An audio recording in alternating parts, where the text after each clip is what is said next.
Çoban hemşo daha basmış kella. Bugün köyü basmışlar bu gece. Kim basmış bilmiyorum.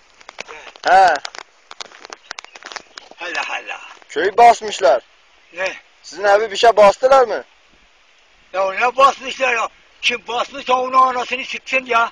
Diyorlar gelmişler. Tabii ya tülle halat olsun ona. Vadin amcamın evini basmışlar. Vadin amcamın evine basmışlar. Basmışlar. He. İyi. O müstehaktır. İyi ki basmışlar. Sizin evi, Neden basmışlar? sizin evi basmadılar. He? Sizin evi basmadılar. Yok ya. Allah Allah. Sen onları... Ya ben sana bir şey nasihat ediyorum. Sen kedikleri buraya getirirsen senin kafada olsun. O benim bostan, ben onun çevirmesi daha almamışım. Ama He. Alırım daha serbest bırak. dikkat et ha, gelmişler bugün köyü basmışlar bu gece. Ha? O Tekin Gül'ün evini basmışlar. tekine de koymuşlar. Ha onlar. Tülle halat olsun ulan sen.